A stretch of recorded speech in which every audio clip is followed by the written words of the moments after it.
नमस्कार, अंतर्राष्ट्रीय खबरों के हमारे इस बुलेटिन में आपका स्वागत है। मैं हूं चंद्रशेखर जोशी। इस बुलेटिन में हम आपको रूबरू करवाते हैं दुनिया भर की हलचल से। तो आइए शुरुआत करते हैं और सबसे पहले देखते हैं अंतर्राष्ट्रीय सुर्खियां। विदेश मंत्री एस जयशंकर ने संयुक्त राष्ट्र सुरक्षा परिषद में सुधार पर दिया जोर। सुरक्षा परिषद को और अधिक समसामयिक बनाने की जरूरत। कहा, वो दिन हो गए खत्म जब कुछ देश तय करते थे एजेंडा। आतंकवाद, चरमपंथ और हिंसा पर कार्रवाई के समय राजनीतिक फायदे नहीं देखने की सलाह। सोल ने सैन्य परेड के जरिए दुनिया को दिखाया अपना दम। उत्तर कोरिया के परमाणु हथियारों के उपयोग पर चेतावनी। दक्षिण कोरिया, चीन और जापान के बीच त्रिपक्षीय बैठक। चीन ने नियमित रूप से बैठक के आयोजन पर जताई सहमति। नागोर्नो काराबाख में तनाव चरम पर। पेट्रोल पंप पर विस्फोट में करीब 20 लोगों की मौत। हादसे में 290 से अधिक लोग घायल। काराबाख से पलायन का सिलसिला जारी। 13,000 से अधिक लोग जातीय आर्मीनियाई नागरिक पहुंचे येरेवान। रूसी 9 सैनिकों को मार गिराने के यूक्रेनी दावे की खुली पोल। रूसी रक्षा मंत्रालय ने सैन्य अधिकारियों के साथ बैठक का जारी किया वीडियो। ओडिशा स्थित काला सागर बंदरगाह पर रूसी ड्रोन से हमला। अनाज गोदाम सहित दर्जनों ट्रक हुए खाक।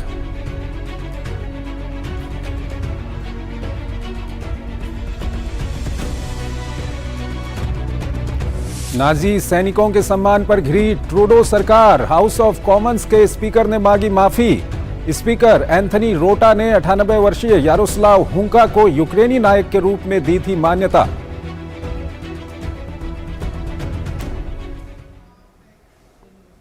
और आइए अब खबरों को विस्तार से देखते हैं और सबसे पहले देखते हैं एशिया का आईना।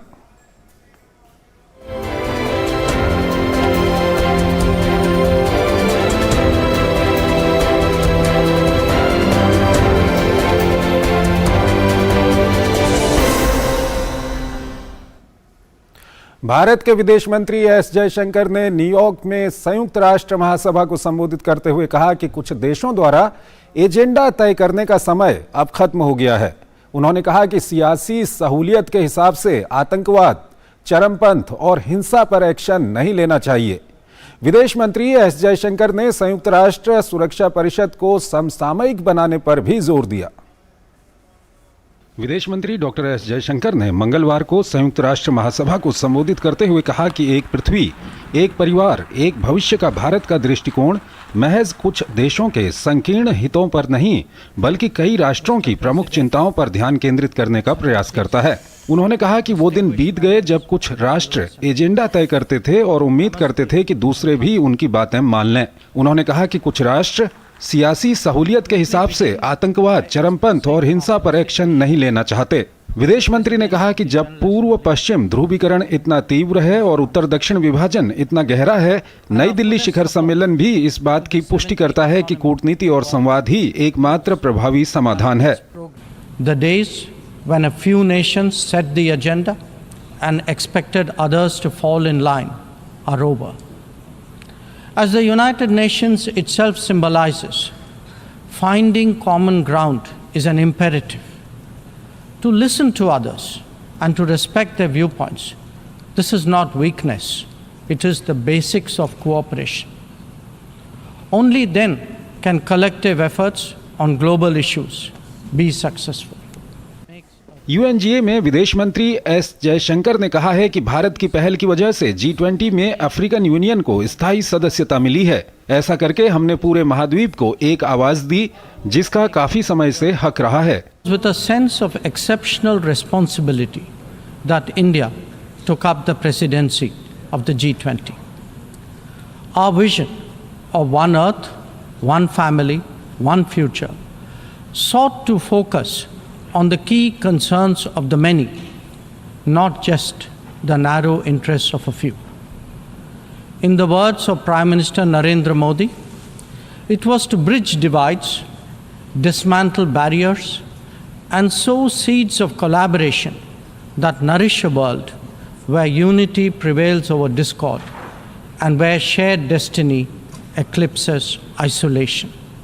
विदेश मंत्री एस जयशंकर ने कहा कि भारत विविध साझेदारों के साथ सहयोग को बढ़ावा देना चाहता है। उन्होंने कहा कि गुटनिरपेक्षता के युग से अब हम विश्व मित्र यानी दुनिया के लिए एक मित्र के युग में विकसित हो गए हैं। ये विभिन्न देशों के साथ जुड़ने और जहां आवश्यक हो हितों में सामंजस्य स्थापित करने की हमारी क्षमता और इच्छा में परिलक्षित होता है।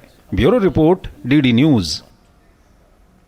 और अगली खबर कोरिया प्रायद्वीप से है। कोरिया प्रायद्वीप में उत्तर कोरिया और दक्षिण कोरिया के बीच दक्षिण कोरिया में सशस्त्र बल दिवस की 75वीं वर्षी मनाई गई। इस मौके पर दक्षिण कोरिया के राष्ट्रपति ने चेतावनी देते हुए कहा कि अगर उत्तर कोरिया परमाणु हथियारों का उपयोग करता है तो अमेरिका और दक्षिण कोरिया की जबरदस्त प्रतिक्रिया किम जोंग के शासन को उखाड़ फेंकेगी।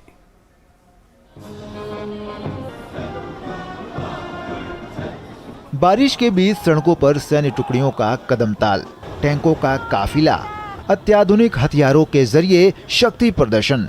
दक्षिण कोरिया का संदेश उस तानाशाह के लिए है जिसने पिछले कई महीनों से कोरियाई प्रायद्वीप में तनाव फैला रखा है। पहली बार सैन्य प्रदर्शन के जरिए दक्षिण कोरिया ने साफ कर दिया है कि अगर कोरियाई प्रायद्वीप में युद्ध का माहौल पैदा होता है तो उसकी प्रतिक्रिया काफी खतरनाक हो सकती है। सशस्त्र बल दिवस की 75वीं वर्षगांठ के मौके पर सैनिकों को संबोधित करते हुए राष्ट्रपति ने उत्तर कोरिया के खिलाफ सियोल के सख्त रुख को दोहराया। किम जोंग उन को चेतावनी देते हुए कहा कि अगर उत्तर कोरिया परमाणु हथियारों का उपयोग करता है तो आरओके यूएस की जबरदस्त प्रतिक्रिया तानाशाह के शासन को उखाड़ फेंकेगा। अंतर्राष्ट्रीय समुदाय द्वारा दशकों से बार बार दी गई चेतावनी के बावजूद उत्तर कोरिया अपनी परमाणु और मिसाइल क्षमताओं को आगे बढ़ा रहा है और यहां तक कि खुले तौर पर परमाणु उपयोग की धमकी भी दे रहा है। ये कोरिया गणराज्य के लोगों के लिए अस्तित्व पर खतरा है जो विश्व शांति के लिए भी महत्वपूर्ण चुनौती है। सियोल की सड़कों पर ये देश की पहली बड़े पैमाने की सैन्य परेड थी जिसमें बैलिस्टिक मिसाइलों से लेकर हमलावर हेलीकॉप्टरों तक के हथियारों को पेश किया गया। परेड सियोल के बाहरी इलाके सियोंग नाम में एयरबेस पर शुरू हुई जहां ह्यूनमू मिसाइलें, LASM मिसाइल इंटरसेप्टर और टोही ड्रोन को प्रदर्शित किया गया। सरकार दक्षिण कोरिया, अमेरिका, जापान के बीच त्रिस्तरीय गठबंधन को और मजबूती प्रदान करेगी जिससे आपसी सुरक्षा सहयोग और बेहतर होगा। हम एक मजबूत सुरक्षा स्थिति स्थापित करने के लिए और अपने सहयोगियों के साथ मिलकर काम करने के लिए प्रतिबद्ध हैं। इस बीच दक्षिण कोरिया ने चीन और जापान के राजनयिकों के साथ एक त्रिपक्षीय बैठक की मेजबानी की जिसका मकसद दोनों अमेरिकी सहयोगियों के साथ तालमेल बिठाते हुए बीजिंग की चिंताओं को दूर करना है। तीनों देशों के बीच बैठक के दौरान त्रिपक्षीय सम्मेलन आयोजित करने पर सहमति बनती दिखी जो आखिरी बार 2019 में आयोजित किया गया था। दरअसल सियोल और टोक्यो के बीच कानूनी, राजनयिक और व्यापार विवादों के कारण तीन देशों के बीच होने वाली बैठक निलंबित कर दी गई थी। चीन हमेशा से मानता रहा है कि तीनों देशों के बीच सहयोग करना सभी पक्षों के हितों में है। हमें सांस्कृतिक और आर्थिक सहयोग, तकनीकी नवाचार जैसे क्षेत्रों में व्यवहारिक सहयोग को मजबूत करने के लिए मिलकर काम करना चाहिए। तीनों पक्ष आने वाले महीनों में संवाद बनाए रखने के लिए सुविधाजनक समय पर बैठक करते रहेंगे। दरअसल चीन, जापान और दक्षिण कोरिया के बीच त्रिपक्षीय समझौता उस वक्त हुआ है जब बीजिंग से अमेरिका के रिश्ते सामान्य नहीं हैं, तो दूसरी तरफ अमेरिकी गठबंधन और उत्तर कोरिया समय समय पर एक दूसरे पर आंखें तरेरता रहता है। इसलिए तीनों देशों के बीच हुआ समझौता महज एक औपचारिकता भर हो सकता है क्योंकि कोरियाई प्रायद्वीप में जब भी तनाव बढ़ता है तो चीन हमेशा तटस्थ रुख अख्तियार करता दिखता है। अजरबैजान और आर्मीनिया के बीच में पिस रहे नागोर्नो काराबाख में स्थितियां और खराब हो गई हैं।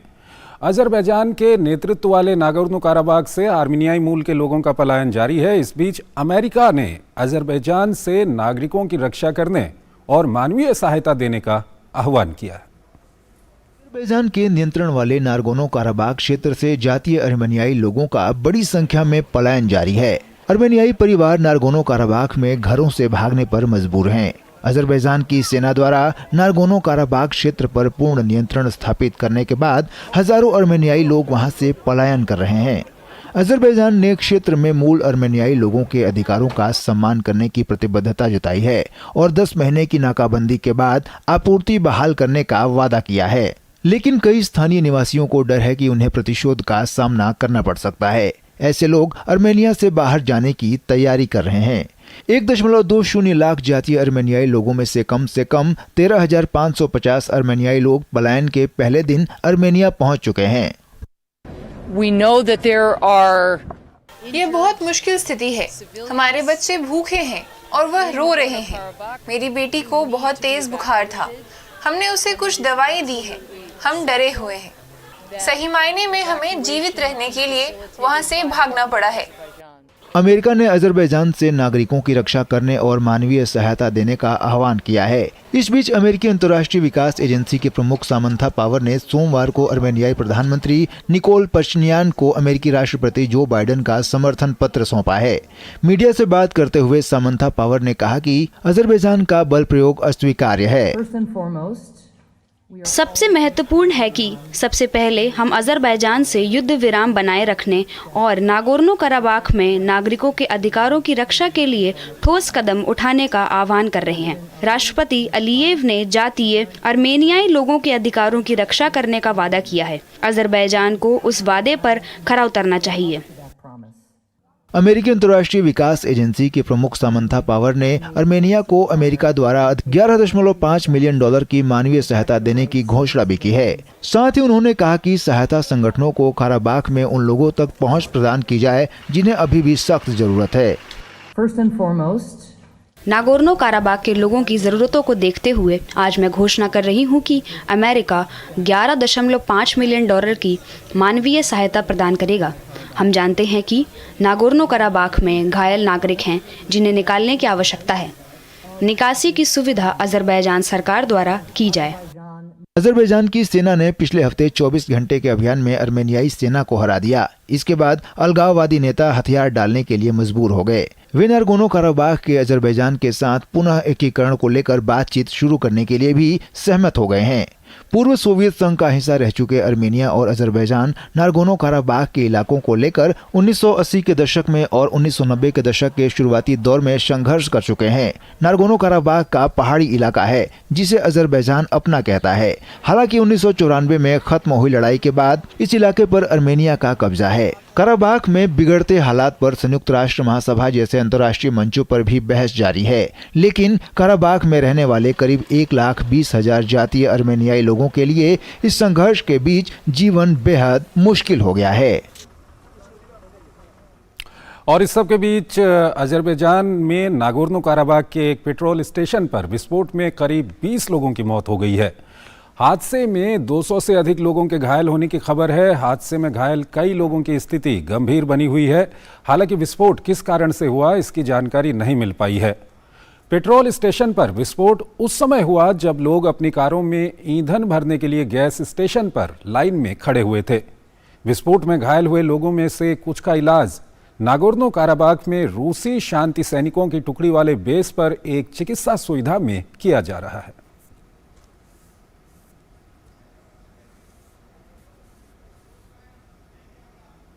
चलिए एक छोटा सा ब्रेक लेते हैं।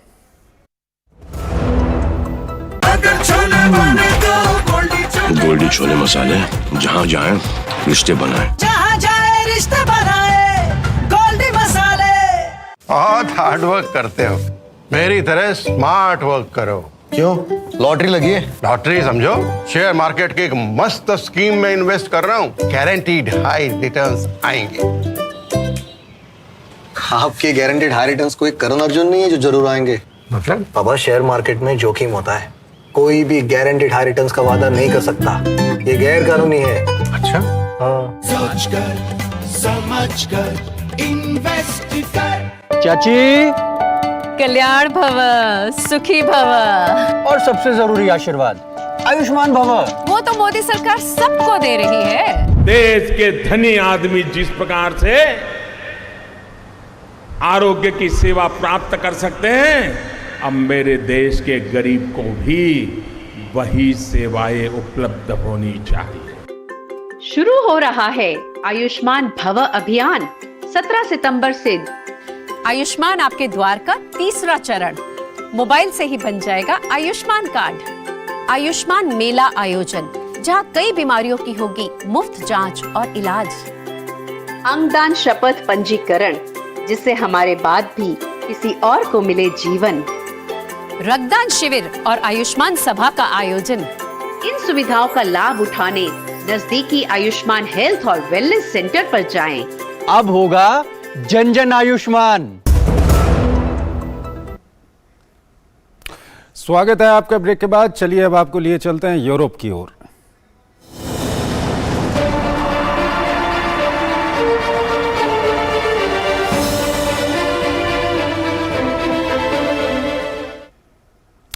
रूस यूक्रेन युद्ध में अब यूक्रेन की जबरदस्त प्रतिक्रिया देखने को मिल रही है। यूक्रेन ने दावा करते हुए कहा है कि उसके सैनिकों ने काला सागर स्थित रूसी नौसेना के बेड़े पर मिसाइल हमले में 34 से अधिक अधिकारियों को मार गिराया है। वहीं रूस का कहना है कि यूक्रेन झूठे दावे कर रहा है। इस सब के बीच चेचेन प्रमुख रमजान कादिरोव का बेटा भी विवादों में आ गया है। रूस यूक्रेन जंग के बीच अब कीव न सिर्फ जबरदस्त पलटवार कर रहा है, बल्कि कई मोर्चे पर पुतिन के सैनिकों को भी पीछे धकेल रहा है। यूक्रेन ने दावा करते हुए कहा है कि उसके सैनिकों ने काला सागर स्थित रूसी नौसेना के बेड़े पर मिसाइल हमला कर 34 से अधिक अधिकारियों को मार गिराया है।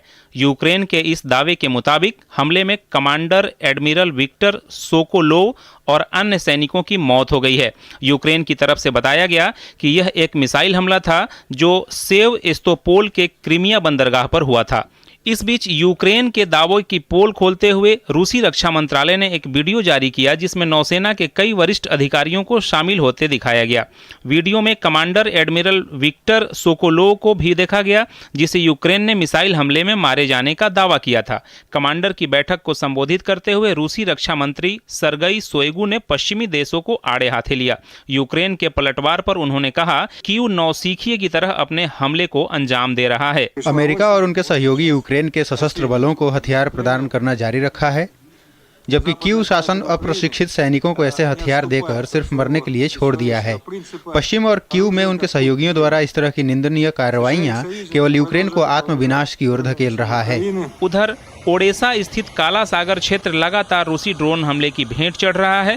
रूसी रक्षा मंत्रालय ने ताजा हमले में अनाज का एक गोदाम और दर्जनों ट्रक के तबाह होने का दावा किया।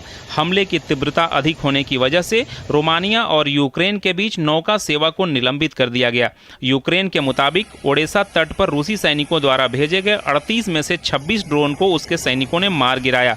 दरअसल खाद्यान्न निर्यात को लेकर रूस लगातार काला सागर स्थित यूक्रेनी ठिकानों को निशाना बना रहा है। सोमवार को भी ओडेसा के अनाज गोदामों पर मिसाइल हमले किए गए, जिसमें 2 लोग मारे गए और एक खाली पड़ा होटल बुरी तरह तबाह हो गया। इसी बीच सोशल मीडिया पर वायरल हो रहे एक वीडियो पोस्ट पर क्रेमलिन को सामने आकर सफाई देनी पड़ी। चेचन प्रमुख रमजान कादिरोव के बेटे का प्री ट्रायल डिटेंशन सेंटर में एक व्यक्ति की पिटाई का एक चौंकाने वाला वीडियो ऑनलाइन शेयर किया जा रहा है। मीडिया रिपोर्ट के मुताबिक कादिरोव के बेटे ने कुरान जलाने के आरोपी की जेल में पिटाई की, जिसकी चेचन प्रमुख ने भी सराहना की। दरअसल चेचन प्रमुख कादिरोव को पुतिन का काफी करीबी माना जाता है। कुछ दिन पहले कई मीडिया रिपोर्ट्स में रमजान कादिरोव की हालत गंभीर होने का दावा किया गया था। और आइए अब दिखाते हैं आपको अमेरिकाना।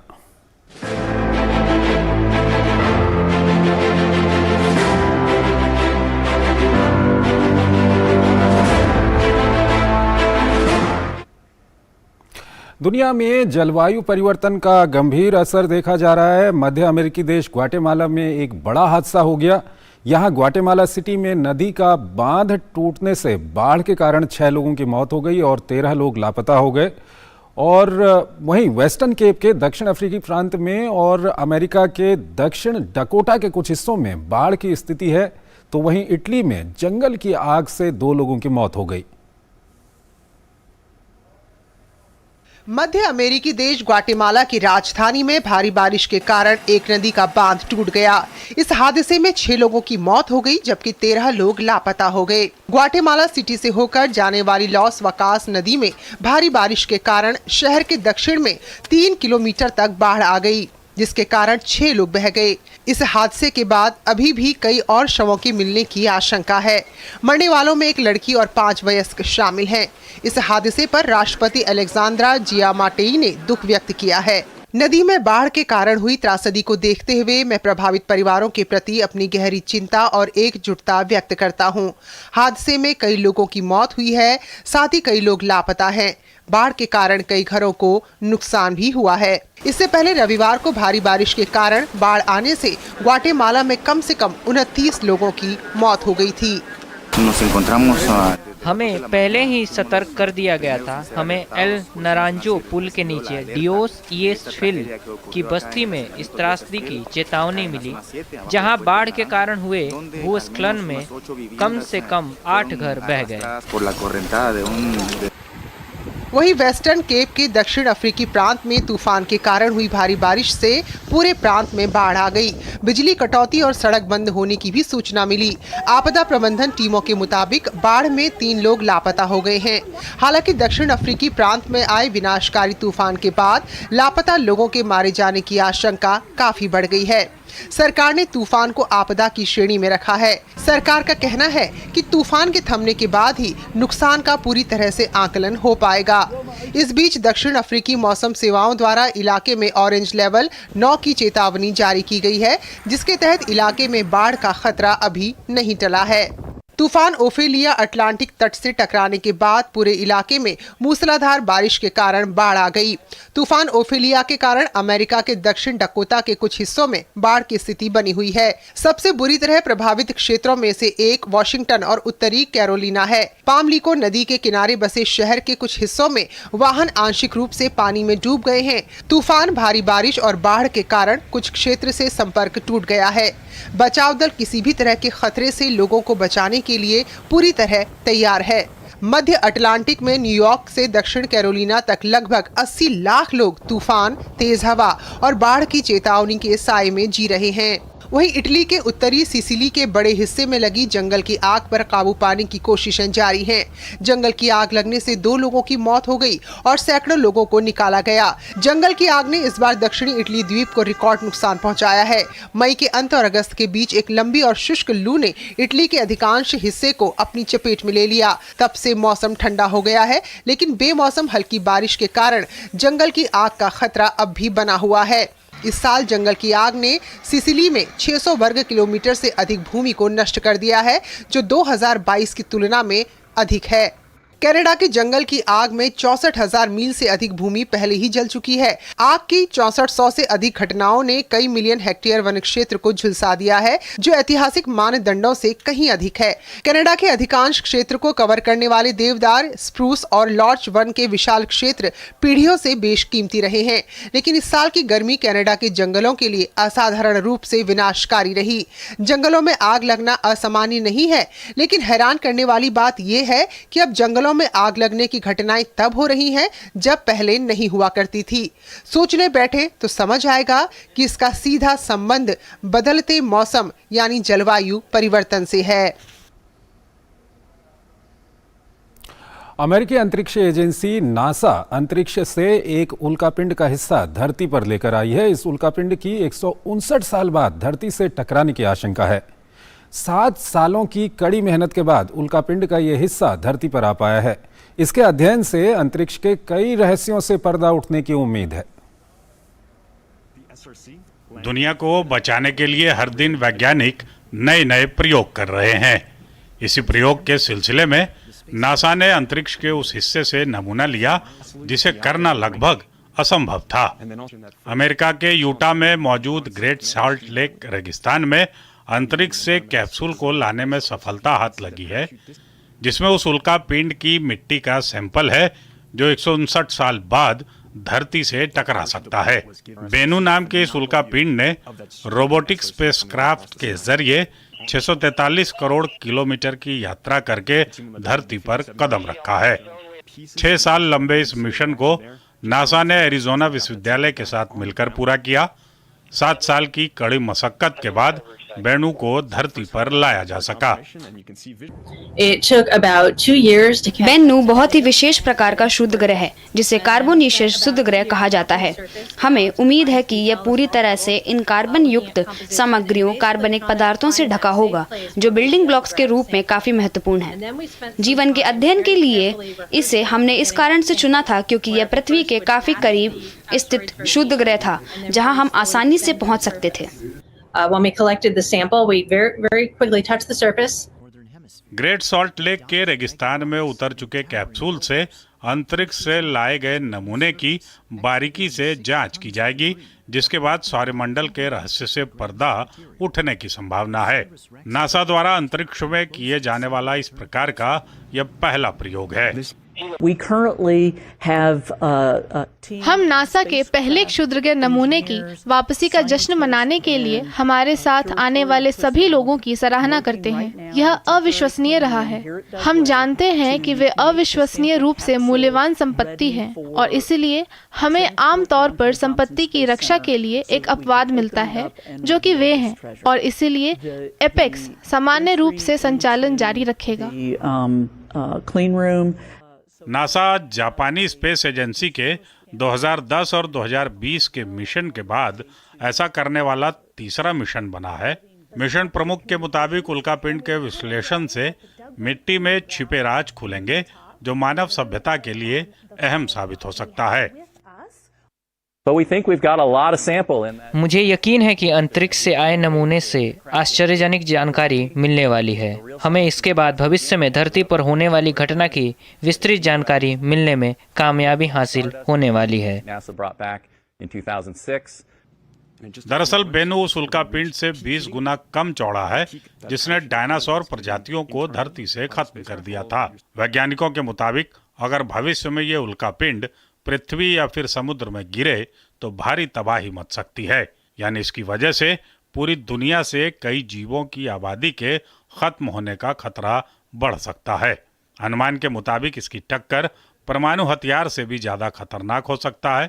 गम ड्रॉप के आकार के इस कैप्सूल के अध्ययन से धरती और अंतरिक्ष में होने वाली कई रोचक घटनाओं के बारे में जानकारी संभव हो सकेगा।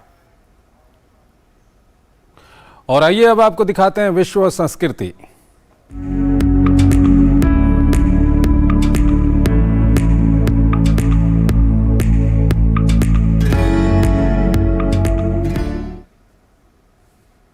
जापान की राजधानी टोक्यो में यूका अकीमोतो और उनकी साथी रिक्शा चालक सोशल मीडिया में इन दिनों यूजर्स के बीच छाई हुई हैं।